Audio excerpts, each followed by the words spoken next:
right, welcome to episode 10. My name is Gary Benoit. I'm joined by Maeve Langford all the way from Cork, Ireland. Of course, Maeve is a transformational life coach. She's blazing away and blazing the trail in Ireland and changing people's lives there, which is really, really awesome and amazing. And myself, like I say, I'm in Edmonton, Alberta, and I'm an author. I published a book called The Call for Service.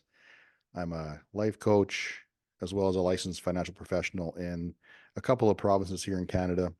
And we're here to talk to you about spring clean or spring cleaning, however you want to call it. The idea that spring's upon us. What I found out previously talking to Maeve is that in Alberta, our spring doesn't come till much later than their spring. They've already had spring for a while, a little while On the Celtic calendar, on the Celtic yes, calendar, right? First from of the February, first of right? February. Yeah. And so it's really kind of interesting. I thought that was really cool because, like in Alberta, we just would have come through the thaw and the melt, and so we're here now in the beginning of April, and it feels like spring finally for us after the winter. Although our winter was very good this year, but the idea of spring cleaning and we get it. I think everybody gets that idea in that when they go out and they clean up their yards and they Get the wash down the garden windows, ready. get the garden Yeah. ready. They're, I'm saying, like, things are starting to get ready around that whole piece of it, right? And and I thought it was such a great conversation to have around what it really means when it comes to energetically what it means to people when they start to do the clean and they start to, you know, sort of open up the space for the new growing year, essentially, Yeah, right? And so, what are we planting? absolutely. What seeds are we planting in the spring that are going to yield a harvest in the fall, right? Absolutely. Right. And also, we were thinking about, what do we need to move out or declutter or make way for, I suppose, and the kind of energetics around that as well in terms of transformation. Hmm. For sure. I'm a, I like things. I like knickknacks. I like little things. I hang on to things. I tend to hang on to things. Um, my wife is the opposite. She doesn't like hanging on to things. And so we're a good match that way because there are some things, like I say, I was talking about this as we got on before about I have a pair of shoes. They're a little old. Like they're quite old. I could probably get rid of them.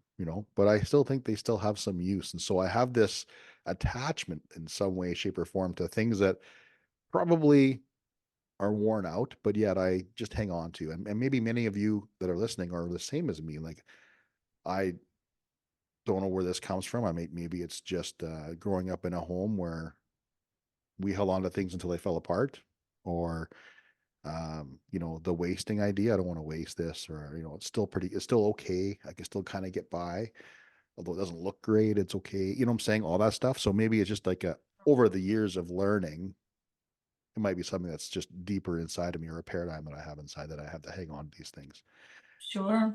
But energetically, what does that do? And does it leave me stagnant, right? Am I stagnant and hanging on to something that really isn't assisting me in growing that next season or having that next growth, right? Like if I was to compare it to a farmer, so my brother-in-law is a farmer and he's a grain farmer. So he puts like, canola and lentils and peas and durum, whatever else in the ground. And I think about him and his fields, and you think about the farmers when they go, they don't, you know, they make sure they're all ready to go, and there's no real of that clutter. They know what's happening, and they know when seeding time comes, they can just go and plant those seeds and hopefully have this amazing harvest. And so I'm wondering energetically, if do I stagnate myself sometimes, right? Around that piece, Yeah. and and maybe I have been in the past. Up until now, I've been very good about now lately, I've been very good about getting rid of some of that stuff and opening up more space, right? Yeah. So, Gary, my husband and I have been in this home for going on 24 years, I think, this year. But what you might not have known, and most of our listeners won't know, is that we've been 5 generations of my family in this home. And Wow. so it's a big house and it's got a lot of sheds and room out back.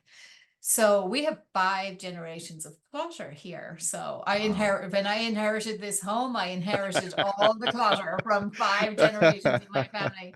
So there's a lot of stuff. It's just rubbish, but it's got a lot of even real rubbish. Like it's got sentimental value, or it's just that, oh, that was great grandfather whoever's, and that Mm-hmm. was Mm-hmm. great uncle, and oh gosh, yeah, a lot of stuff.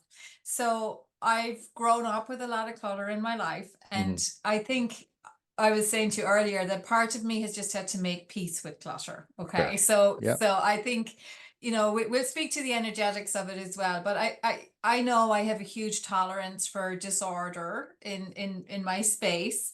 And oftentimes my paradigm or my passion is that, when I tidy up, I can't find anything. So, a certain amount of, chaos in the environment doesn't bother me a whole lot. And I've learned to, for me, on one level, part of it is just making peace with that.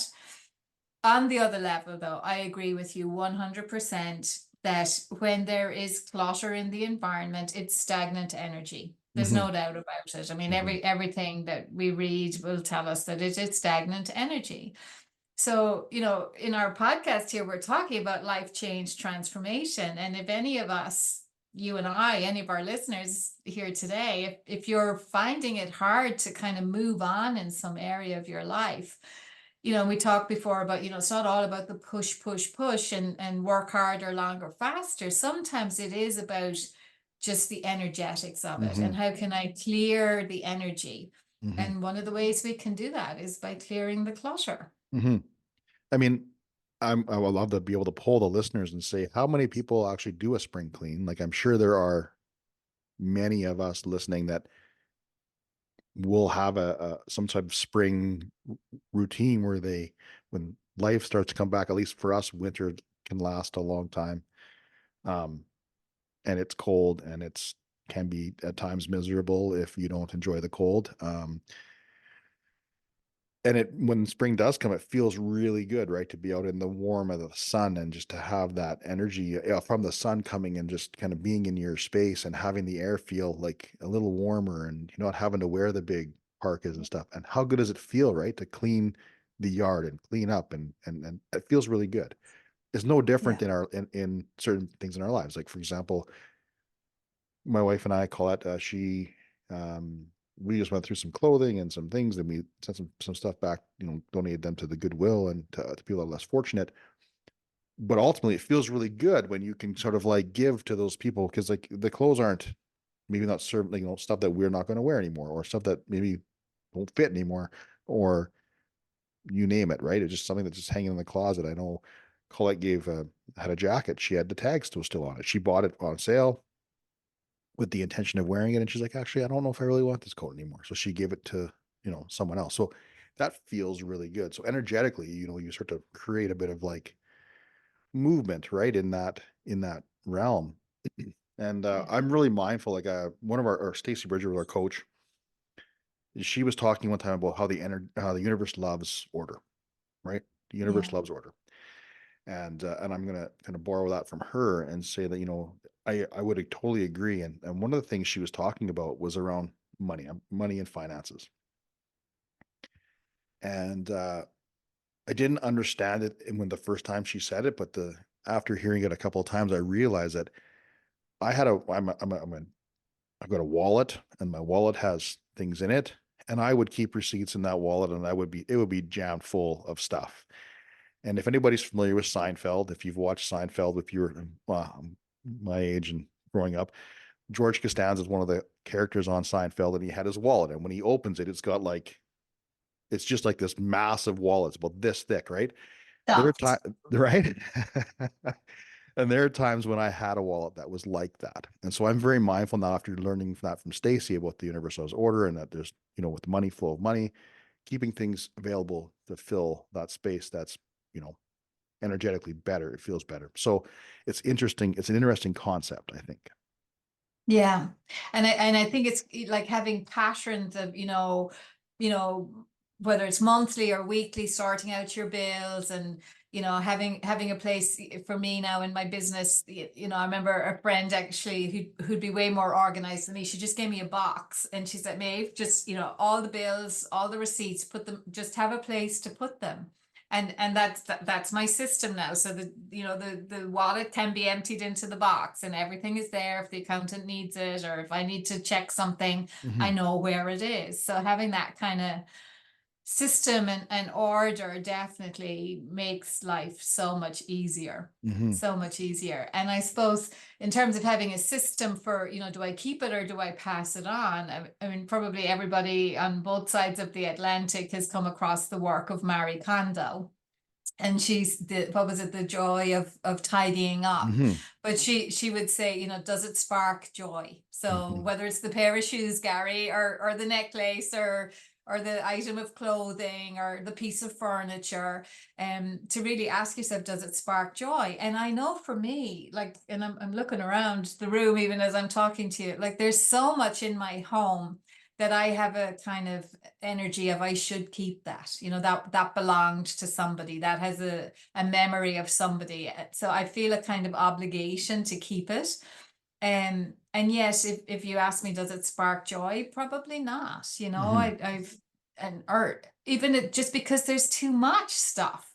I mean, each piece individually, probably because of the memory does spark an element of joy, but when there's just too much of it, I really know that, and we've released stuff over the years, but Hmm. maybe because of the spring energy again, there's a part of me, and we're having this conversation today. There's a part of me like, yeah, it's time. It's Hmm. time to release the next tranche. Hmm. Yeah. And it's not about getting rid of everything all at one time, of course. That's not what we're saying. I'm not saying you dump everything out every year and bring in a bunch of new stuff every year. That's not what I'm saying either. I don't think that's if you're taking it that way, that's not what I mean. I mean, like, just like you said there, what do you love? What do you, if it's something, there's certain things that I absolutely love. And I like policing is a funny career. You get lots of little things, right? Trinkets, Okay. pins, and various things along the way that come throughout your years. And I've got like a Tupperware container full of like pins and ribbons and stuff that I've collected over the last 25 years of my career. And I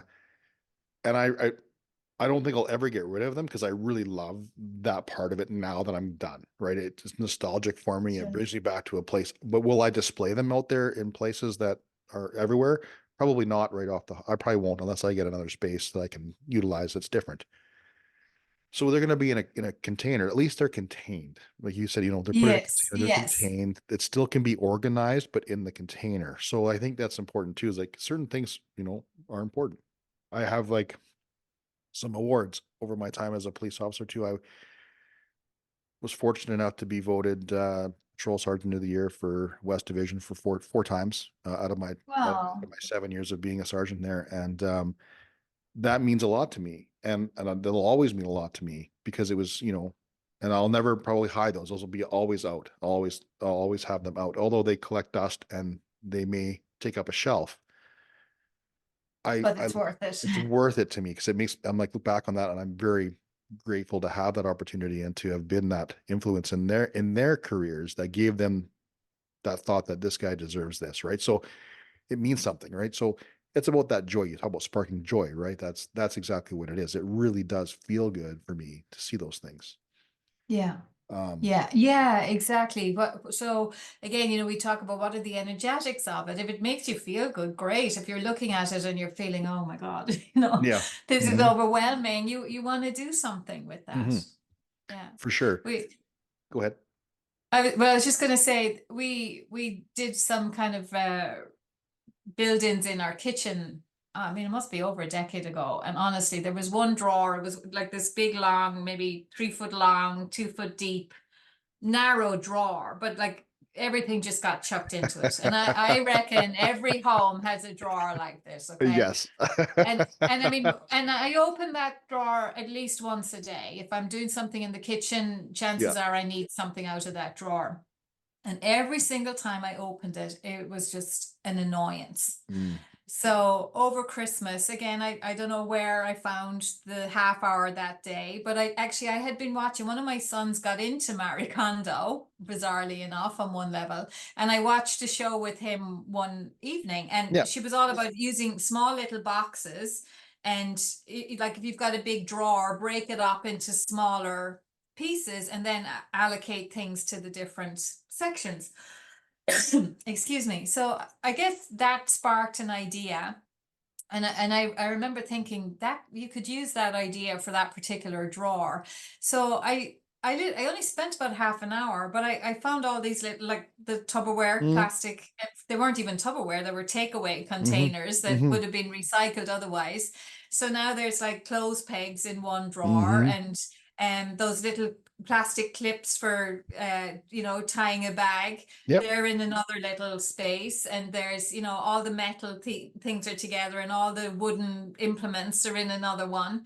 um all the measuring cups and measuring spoons are in another one. And now when I open that drawer, and like I'm not the queen of decluttering at all, but that drawer, every time I open it, I am so proud of it, and I Nice. can find everything. Yep. And I've said to my kids, if you don't maintain the system here, honestly, I'm going to stand over you to get it right. Right. So they know now, if they're emptying the dishwasher, or they're tidying things away, put them into the Put them right in the, box, or yep. there's going to be a problem with mom.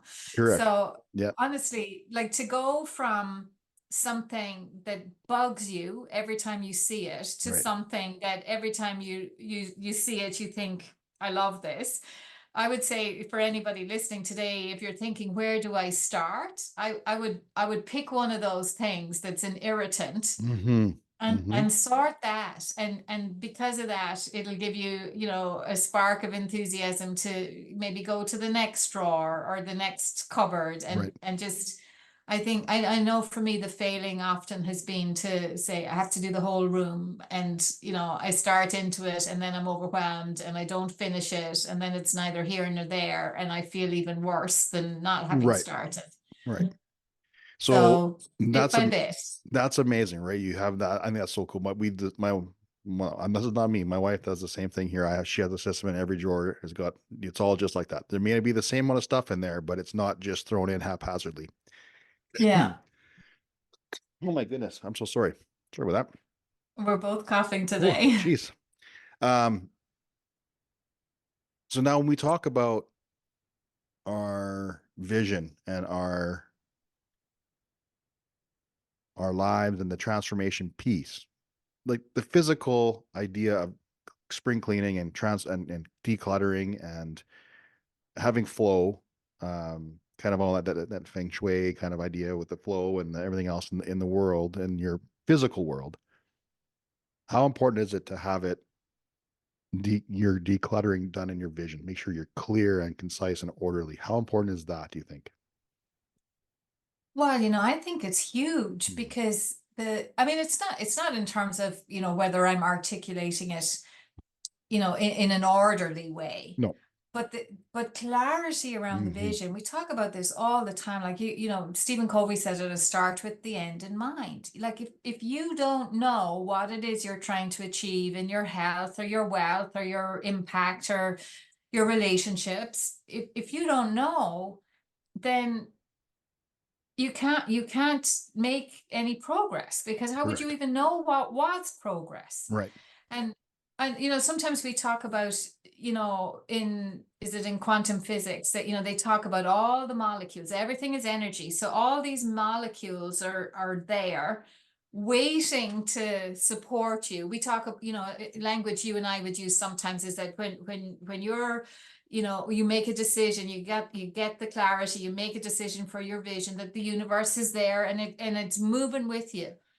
But when we're not clear, the universe is still moving with us, but like it's going this way, it's going that way, it's going backwards, it's going forwards, because it's responding to us. Hmm.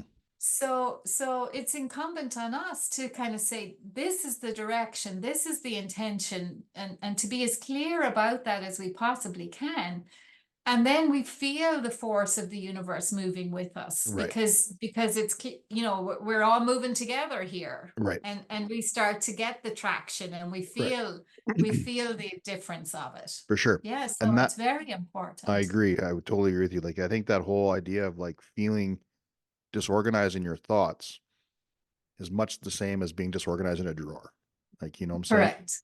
Um, Yeah. if you are able to take your thoughts and organize them in a way that feels good to you when it comes to vision and purpose and who you're going to be today and what steps are you taking, is no different than going into that one drawer that everybody has. It doesn't matter if you're in Alberta or if you're in Ireland or if you're somewhere else in the world.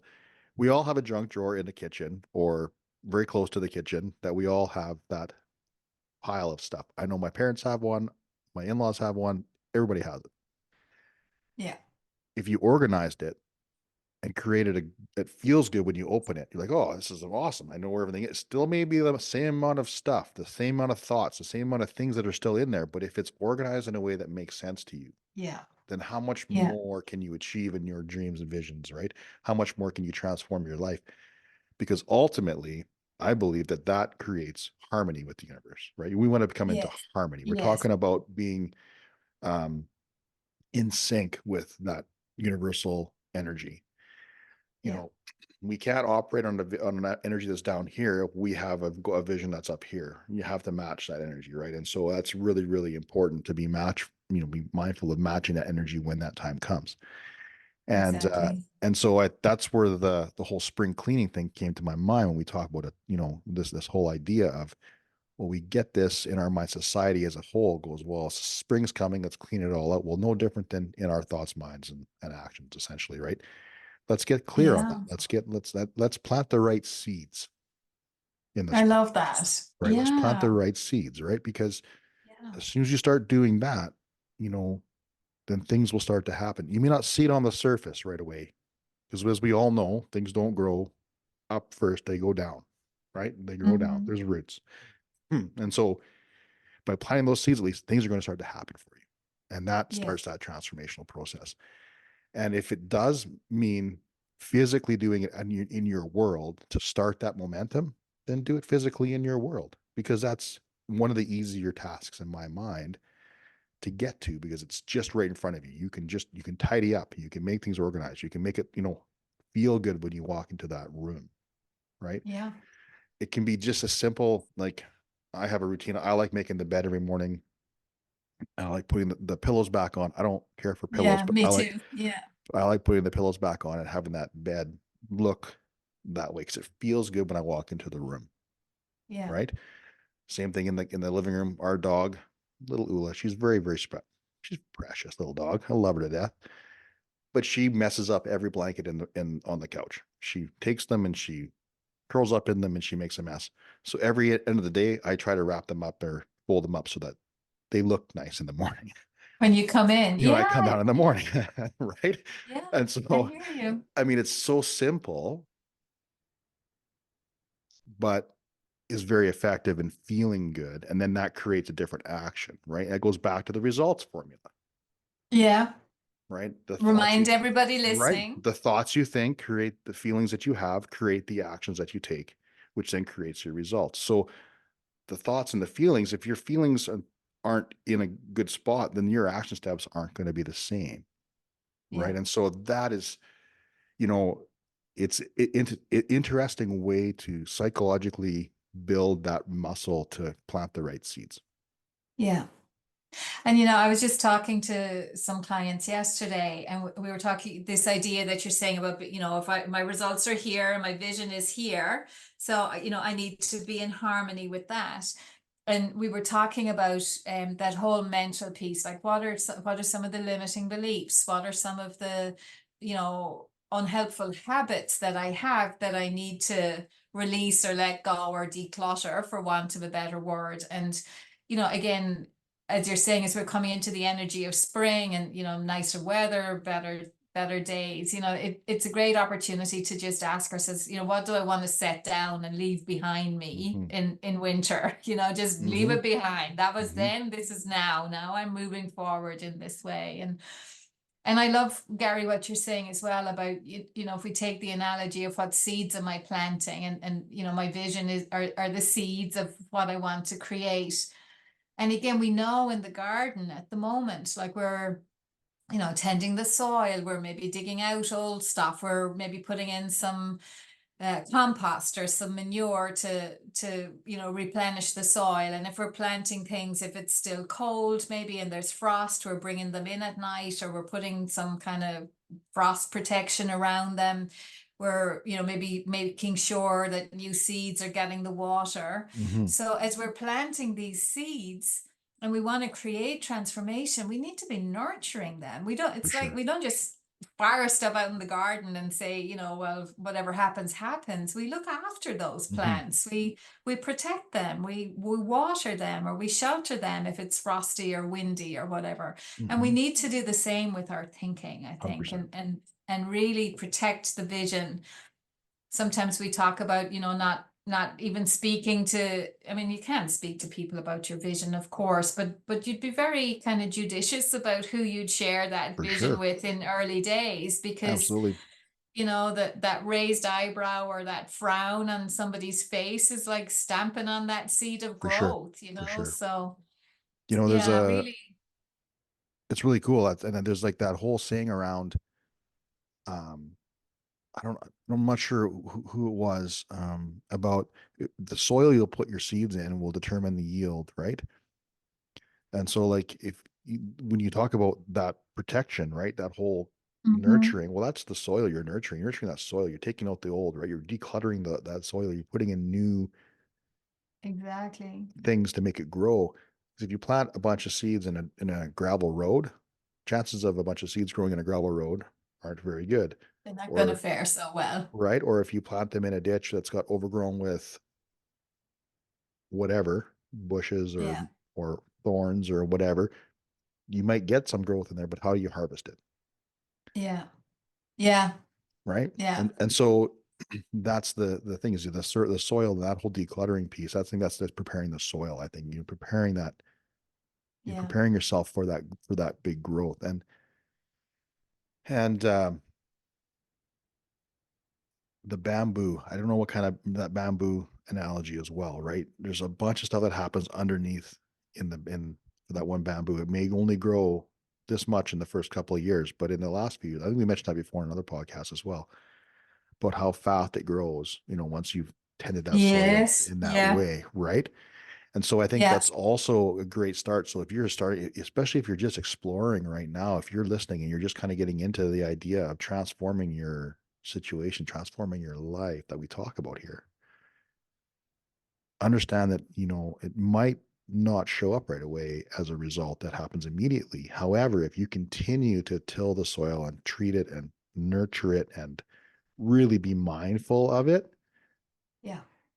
you know, what kind of results are you about to get, right? Or if you've been Yeah. doing this for a while and you haven't quite seen all of the results you want to get, I would say just stay the course. Keep continuing to mind that. Keep doing the things that make sense. Keep energetically keeping things clear and keep focused on that stuff. Yeah. The results are coming. They'll be Yeah. there. They And have to. right? They Yeah. have to. Yeah. Yeah. Reminding ourselves that, like, if I'm in alignment with this result, with my thinking, with my actions, with my clearing the space, it has, by spiritual law, it has to come, because Right. like attracts like. And if I'm on a vibration that's in harmony with the result, Hmm. it has to come. For sure. It has to come. Yeah. I'm mindful, as we've talked a bit about, spring and growth and gardening and all the analogies to do with that. If if somebody is listening thinking, how do I declutter my thinking?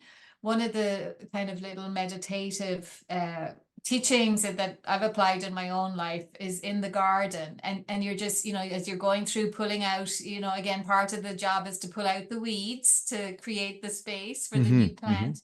And as you're pulling out the weed, just to say, I'm pulling out any limiting beliefs. We don't even have to think about what those beliefs are, but we're just declaring to ourselves and to the universe, I'm pulling out any beliefs that don't support, the direction I'm moving in, or Hmm. I'm clearing out all the things, the limiting beliefs, the bad habits, the even people, jobs, I'm just pulling them out at the root and I'm releasing them. Right. And I Correct. know I've done that a lot, every spring in the garden, just Right. you're in the garden, and like you're saying, if I'm doing something in one area of my life, it's supporting things in other For areas. sure. So Yeah. I can be putting time in the garden and know that I'm doing something that is going to serve me in my relationships, in my health, in my work, in Yeah. all of it. For sure. As we Yeah. come to the end, so this is the fast half hour we've been here. Yeah, it flies, Um, absolutely. what are some final thoughts, last words, any kind of last tips for anybody that's listening? If you can think of one or two things. Yeah, and I think it's that idea that, like, if you're feeling stagnant in some area, that things just aren't happening, whether it's your health or your relationships, your career, time and money, freedom, any of those areas, to just look to the energetics of it and say, how can I harness the spring energy that's in the Hmm. air at the moment? And one of the ways to do that might be to just, take that drawer, or, that corner of the room, and to just move on some of the clutter, and just get the energy flowing again. Hmm. Perfect. I love that. I think that, for me, if I was to say one thing, it would be just understand that you can physically take the action, but just apply it. You do that action. Now you feel good about it. Now apply it in your thoughts and the way you think, and just try to just be mindful around that piece of it, and understand that we're creating a life that we do love. And I think it's so cool that we can physically have an action inside of our physical space that creates a feeling of good energy around our mental space. So, Yeah. um, we are coming to the end here. I'm just trying to consider as I'm looking at when was your vision workshop again, Maeve? So that's the 19th to the 21st of April, and that's Okay. live here in Cork. So again, still time for people to apply, Yes. and we'll put the link in below today's podcast Yep. so that they have access to that. All of you listeners, love to see you in Cork if you're around or you can travel. We'd love Yep. to see you there. Absolutely. Like I say, I was just looking at the calendar to make sure, because we time these podcasts because we're 7 hours apart, and we try to make a plan to schedule and film these so that we have the ability to schedule them out. So I want to make sure that there's enough time there, that there's still time to get your tickets, which is amazing. If you're there, please check her out. She's paving the way. She's really blazing a huge trail down there over there in Ireland. And I think it's so amazing that she's doing it. And so, you'd be doing yourself a favor by checking her out for sure. And as well as with me, myself and a guy named Matt Wood, we're in Texas, May 10th and 11th for our very first call workshop. It is scheduled for that weekend. It's limited seating, 40 seats. And so please, it's we'd love to, we'll put the link for that as well in here. I'd love to have you guys come check it out. If you're in the McKinney or Dallas area, we'd love to have you there. Or if you can travel there, that would be amazing. And as always, call for service. My book is on Amazon worldwide. So if you have a inkling to figure out or find out a little more about me, by all means, would appreciate the read. Thank you very much. Is Yeah, I think that's really all I've got. And Gary, what are the dates of the call workshop? It's Is May it is 10th that and in May? May 10th and 11th. Yeah. So it's that May first 10th and weekend or 11th. second weekend in May, I think. May 10th and 11th, in McKinney, Texas. So that's where that is at. And I What a really, great opportunity. Great yeah, opportunity yeah, for to do a sure. I deep mean, dive with you. for sure. Like we'll go through a bunch of stuff. It's called, the call is just courage, adventure, loyalty, and life. We just want to make sure people have the ability to live the life they love, and to really have that courage, answer the call for their own lives, and just really lean into that piece of it for themselves. So that'd be really cool. Once again, it's been an amazing, I don't know, this half hour blew right by. I appreciate all the thoughts, maybe. I mean, really, truly, you're amazing. Thank you, listeners, for tuning in, for listening to us, and for continuing to listen to us. If you've enjoyed what you said, please share us around as we can. Um, and we'll put all the links for everything in the descriptions as we go through. And of course, we all are always on socials, right? Absolutely. Yeah. So you can connect us that way. And like I say, Maeve, I mentioned last time, if you have an idea for a topic, please let us know. send us a message over social media or an email. We'd love to to tackle that as well if that was something you wanted us to do. Anything else there, Maeve? All right. No, all No. good. So Okay, thank you. yeah, have Awesome. a great time. See you in 2 weeks. See ya.